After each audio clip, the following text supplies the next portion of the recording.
বৌমা, তোমার বাসন মাজা হয়ে গেলে এই নোংরা জামা কাপড়গুলো কেচে মিলে দেবে। তারপর তুমি জমিতে যাবে ধান কাটতে। আমি সংসারের কাজ করতে রাজি আছি, কিন্তু জমিতে গিয়ে চাষ করতে পারবো না মা। জমিতে গিয়ে চাষ করলে তোমার সমস্যা কোথায়? নিজেদের জমিতে তাছাড়া বেশি লোকজনকে দিয়ে চাষ করালে তাদের অনেক মজুরি দিতে হয়। আপনাদের পরিবারে আমি কাজ করব, আবার কৃষকদের মতো জমিতে গিয়েও কাজ করতে হবে?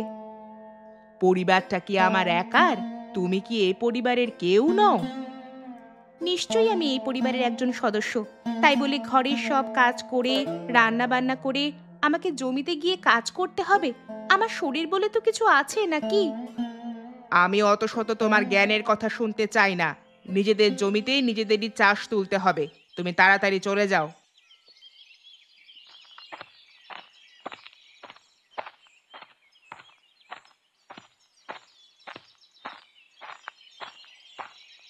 দেখ, তোর বউ জমিতে যাবে না বলছে, আর আমার মুখের ওপর তর্ক করছে। জমিতে যাব না মানে? ইয়ার কি নাকি? কত লোকের ঘরের বউ জমিতে চাষ করতে যায়, ওর যেতে ক্ষতি কোথায়? আমি অনেক করে বোঝালাম। ঠিক আছে, তুমি ঘরে যাও, আমি দেখছি।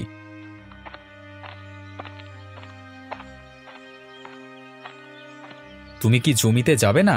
মাকে বলেছো? আমি একজন ভদ্র বাড়ির বউ, সংসারের কাজ করতে আমি রাজি আছি, এটা আমার কর্তব্য। কিন্তু জমিতে গিয়ে চাষবাস করতে হবে, ধান কাটতে হবে, এটা আমি পারবো না। ঘরের কি কি কাজ করতে হবে সেটা বলো, আমি করে দেব। তোমাকে জমিতে যেতেই হবে। মা যখন নির্দেশ দিয়েছে মানে তোমাকে যেতেই হবে। আমি কিন্তু যেতে পারবো না, তোমাকে আমি পরিষ্কার জানিয়ে দিলাম। এই সব জ্ঞান আমাকে দিতে আসবি না, পরিষ্কার জানিয়ে দিলাম। আমি মাঠে যাচ্ছি, আধ ঘন্টার মধ্যে তোকে যেন জমিতে দেখতে পাই, ঠিক আছে?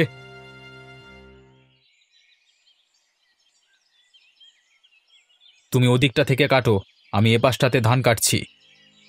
আমি এইসব কাজ কোনো দিন করিনি। আমার বাবা কোনোদিন মাঠে নিয়ে গিয়ে চাষের কাজে আমাকে লাগায়নি।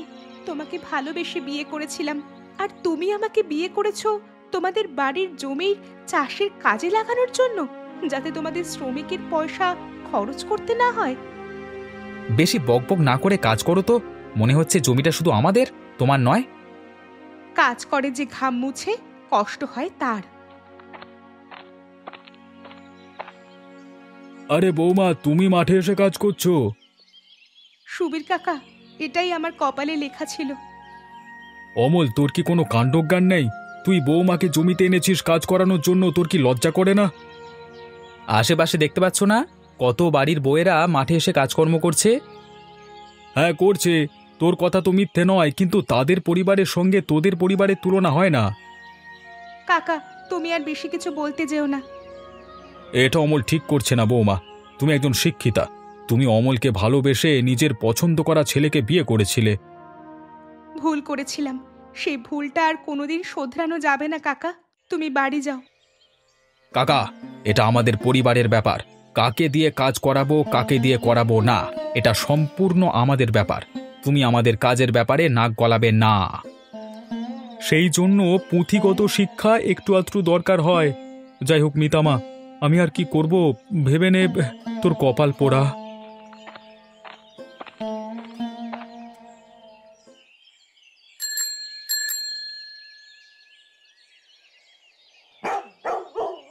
কাকা, রিকশা একটু থামাও তো।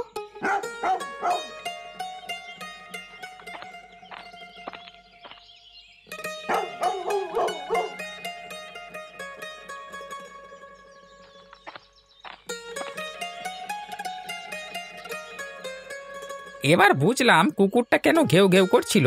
আর তোমাকে মা কুকুরটা খুব চেনে বোধ হয়, তাই না? হ্যাঁ, ওটা আমার কাছে এসে মাঝে মধ্যে ভাত মুড়ি খায়, তাই হয়তো খিদে লাগছিল, আমাকে দেখে খাবার চাইছিল। তুমি মা খুব ভালো মনের মানুষ, ভগবান তোমার মঙ্গল করুক। কাকা, আমাকে ওই মিষ্টির দোকানের সামনে নামিয়ে দাও।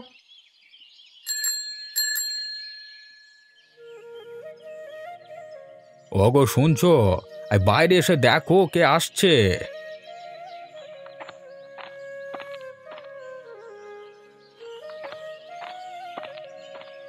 আরে, আমাদের মিতা আসছে কতদিন পর। কেমন আছিস রে মা? কতদিন পর আমাদের কথা তোর মনে হলো। চল ঘরে চল। কেমন আছিস মা? তোমার মেয়ে খারাপ থাকবে ভাবলে কি করে? কিছু কি হয়েছে? তোর কথাগুলো যেন কেমন একটা লাগছে। জামাইকে সঙ্গে নিয়ে এলি না কেন? হ্যাঁ, অমলকে আনতে পারতিস তো সঙ্গে। ও চাষের কাজে ব্যস্ত। কি হয়েছে মিতা? মায়ের চোখে ফাঁকি দিতে পারবি না। কি হয়েছে বল। কি হয়েছে বল তো মা? আজ পর্যন্ত তোর চোখে কোনোদিন তো জল দেখিনি। কিসের কষ্ট? তোকে কি কেউ কিছু বলেছে? তুই আমাকে খুলে বল। কেউ কিছু বলেনি বাবা। তোমরা ভালো থেকো, আমি এখন আসি। আরে কি হয়েছে কি? এভাবে চলে যাচ্ছিস কেন? কিছুই তো বললি না। আর একটু পরে যাবি, আমরা তোকে দিয়ে আসবো না হয়। কি হয়েছে সেটা তো বলে যা।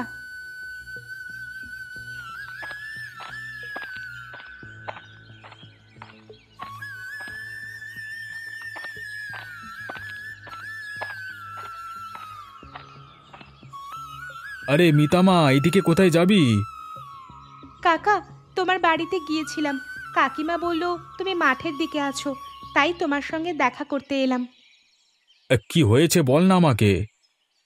গ্রামের কয়েকটা ছেলে মেয়েকে জোগাড় করে দিতে পারবে কাকা? আমি তাদের টিউশন পড়াবো। মাসে খুব একটা বেশি নেব না। এ তো খুব ভালো কথা।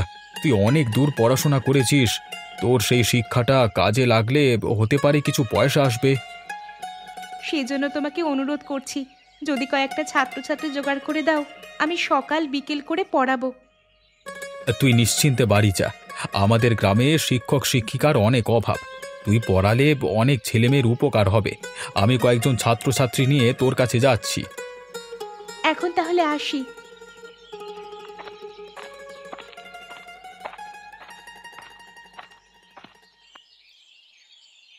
তোমার সঙ্গে একটা কথা আছে। কি কথা বলে ফেলো। আমি যদি জমিতে গিয়ে চাষের কাজ না করে শ্রমিক দিয়ে কাজ করাই, অসুবিধা কোথায় আছে? শ্রমিক দিয়ে কাজ করালে তাদের মজুরি দিতে হবে। আজকাল শ্রমিকের মজুরি অনেক টাকা। কোথায় পাবো এত টাকা? হ্যাঁ, এ কথা তোমাকে ভাবতে হবে না। শ্রমিকের সব মজুরির টাকা আমি দেব। তুমি কোথায় টাকা পাবে? সে ভাবনা না হয় আমাকেই ভাবতে দাও। তোমার টাকা পেলেই তো হলো। তাহলে সুমনা, তোমায় কি বললাম?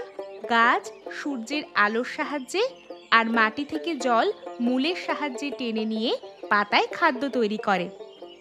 তাহলে গাছ কোথায় খাদ্য তৈরি করে?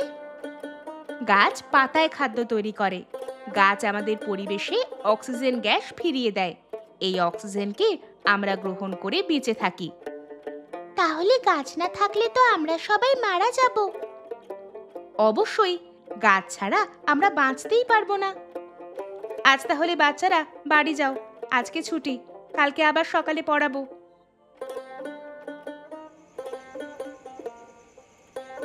তোমার কাছে কিছু টাকা হবে? কাল আমাদের শহরে যেতে হবে চাষের সার কিনতে। আরে এত টাকা লাগবে না। টাকাগুলো তোমার কাছে রেখে দাও। পরশু থেকে ধান কাটা শুরু হবে। শ্রমিকদের কাজে লাগিয়েও তাদের মজুরি দিতে হবে।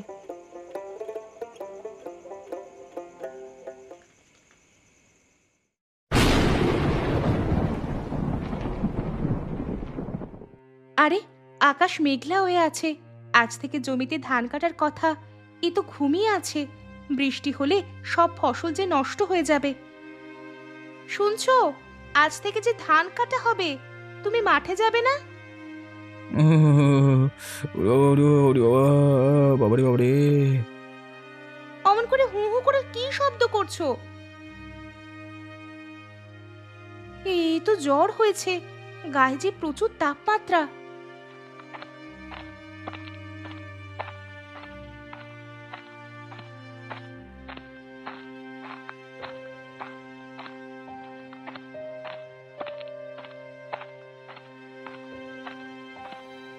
সুবীর কাকা, ও সুবীর কাকা, বাড়িতে আছো?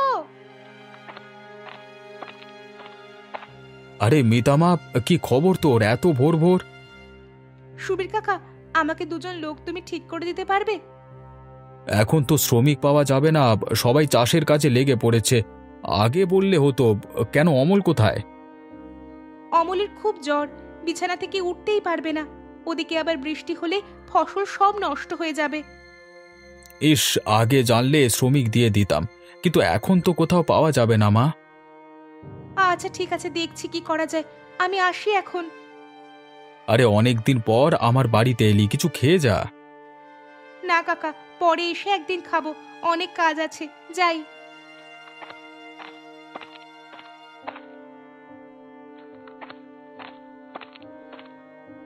কে আপনি? ডাক্তারবাবু, আমি অমলের স্ত্রী। আচ্ছা, তোমার নাম মিতা? হ্যাঁ ডাক্তারবাবু। হ্যাঁ, তোমার কথা সুবিধার মুখে অনেক শুনেছি। তুমি নাকি বাড়িতে অনেক ছেলে মেয়েদের পড়াচ্ছ শুনলাম। হ্যাঁ, ওই হাতের সময় বের করে সকাল বিকেল পড়াই। ভালো করেছো, ভালো করেছো। তা বলো, তোমার জন্য কি করতে পারি? আমি তোমাকে তুমি করেই বলছি, কিছু মনে করো না। এমা না না, আমি কিছুই মনে করিনি। ডাক্তারবাবু, আমার স্বামীর সকাল থেকে খুব জ্বর, বিছানা থেকে উঠতেই পারছে না। আপনি গিয়ে যদি একটু দেখে ওষুধ দেন খুব ভালো হয়। ও আচ্ছা আচ্ছা, ঠিক আছে, তুমি চিন্তা করো না, আমি ঠিক সময়ে পৌঁছে যাব। অনেক ধন্যবাদ ডাক্তারবাবু। ডাক্তারবাবু, আপনার ভিজিট আর ওষুধের দাম। যদি আরো কিছু লাগে বলবেন। আরে আগে পেশেন্ট তো দেখি, তারপর না হয় টাকা নেব। আসলে আমি বাড়িতে থাকবো না, আপনি গিয়ে একটু দেখে আসবেন, তাই আপনার ভিজিটটা দিয়ে দিলাম। আমি আসি ডাক্তারবাবু, আপনি একটু তাড়াতাড়ি যাবেন।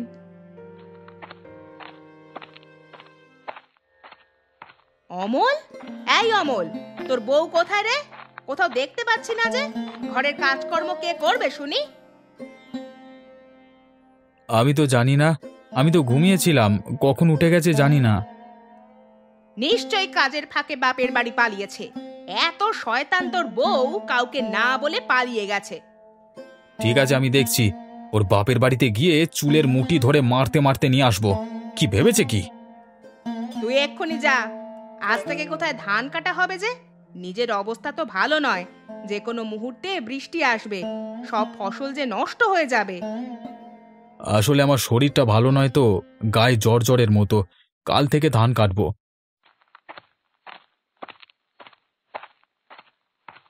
কি ব্যাপার ডাক্তারবাবু, এত সকাল সকাল আমার বাড়িতে?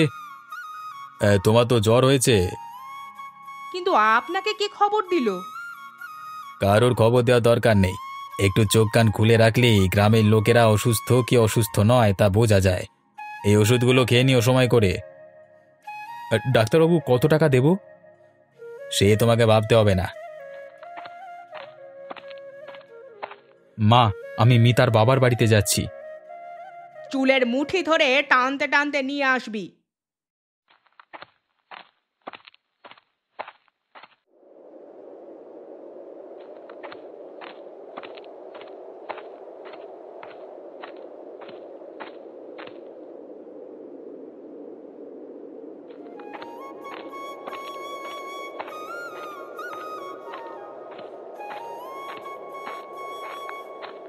মা, তোমার কুমন্ত্র পেয়ে আমার বউকে জমিতে চাষের কাজে জোর করে পাঠিয়েছিলাম।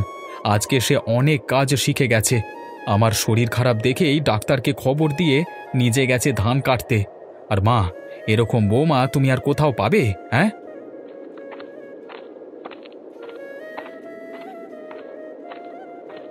তোমার শরীর তো ভালো নয়, তুমি ওষুধ খেয়ে বিশ্রাম করো। আমি ভাবলাম তুমি বাপের বাড়িতে গেছো। আপনার ছেলের শরীর ভালো নয়, এদিকে ফসল কাটা, সংসারের রান্না বান্না, কাজকর্ম, এগুলো ছেড়ে বাপের বাড়ি যাওয়া তো সম্ভব নয়। আমি এখন সব কাজ শিখে গেছি। আমাকে মাফ করে দিও। তুমি আজকে স্নান করো না, মাথাটা ধুয়ে নেবে। আজকে একটু মাছ দিয়ে অম্বল বানাবো, তোমার খেতে ভালো লাগবে জ্বরের মুখে। বৌমা, আমি আজকে থেকে তোমাকে রান্নায় সাহায্য করব। না মা, আমি একা হাতে সব করে নিতে পারবো, না হলে লোকে বলবে ঘরের বৌমা শাশুড়িকে দিয়ে রান্না করাচ্ছে। তাহলে তো পাড়ার লোক এটাও বলতে পারে যে আমরা বউ দিয়ে চাষের কাজ করাচ্ছি। তাতে হয়তো গ্রামের লোক খুশি হবে, কারণ সব বউরাই মাঠে গিয়ে চাষের কাজ করে। আমি তো আর গ্রামের বউয়ের বাইরে নই। সেদিন মায়ের কথা শুনে তোমাকে জোর করে জমিতে যেতে বলেছিলাম। এটা আমার উচিত হয়নি, আমার বোঝা উচিত ছিল। হ্যাঁ, তখন হয়তো গায়ে লেগেছিল, কষ্ট দিয়েছিলাম, কেঁদেছিলাম, কিন্তু আজ বুঝেছি সংসারে থাকতে গেলে সকলকে সব কাজ করতে হয়। তোমার কথা মতো তাহলে তো বলতে হয় আমাকে রান্নার কাজও করতে হবে। আমি সংসারে যতদিন বেঁচে আছি অন্তত তোমাকে রান্না করতে হবে না। যাই হোক, জমির ফসল নিয়ে ঘরে চলে এসেছি, আর কোনো চিন্তা নেই। অনেক বেলা হয়ে গেল, দুপুরের খাবার সময় পেরিয়ে গেছে, একটু রান্না করে নি। আজকে গ্রামের সকলকে নিয়ে, বিশেষ করে মহিলাদের নিয়ে একটা সভার আয়োজন হয়েছে। এই সভার মূল উদ্যোক্তা হলো আমাদের গ্রামের মিতা দিদিমণি। সভার মূল উদ্দেশ্য হলো আপনারা যারা সামনে তারা সবাই আর্থিক দিক থেকে অনেক পিছিয়ে আছেন, তাই আপনাদের প্রায় সবাইকে সারাদিন সংসারের কাজকর্ম করেও চাষবাস করতে হয়, সারাদিন রোদে জলে পুড়ে। সেই জন্য আপনাদের কথা মাথায় রেখে আজকে তোমাদের সামনে কিছু গুরুত্বপূর্ণ কথা বলবেন আমাদের গ্রামের মিতা দিদিমণি। সকলকে নমস্কার জানিয়ে আমি কিছু কথা আপনাদের বলতে চাই। আসলে আমি আপনাদের সকলকে কিছু হস্তশিল্পের কাজ শেখাতে চাই। এই কাজগুলো শিখে আপনারা সংসারের কাজকর্মের ফাঁকেও এই কাজগুলো করলে আপনাদের কিছু রোজগার হবে। দেখুন, কোনো কাজই ছোট নয়। বাড়িতে গিয়ে মহিলাদের কাজ করাটাও কোনো ছোট নয়, কোনো অপমানের নয়। কিন্তু চাষের কাজ করবে প্রত্যেক বাড়ির পুরুষেরা, আর আপনারাও সংসারের আর্থিক উপার্জনের জন্য কিছু কাজ করতে পারবেন। আপনারা রাজি থাকলে আমি আগামীকাল থেকে সেই কাজ শেখানো শুরু করতে পারি। যেমন উলের কাজ, টেবিল ক্লথের ডিজাইনের কাজ, সেলাইয়ের কাজ, ফিনাইল তৈরির কাজ, বই খাতা বাইন্ডিংয়ের কাজ।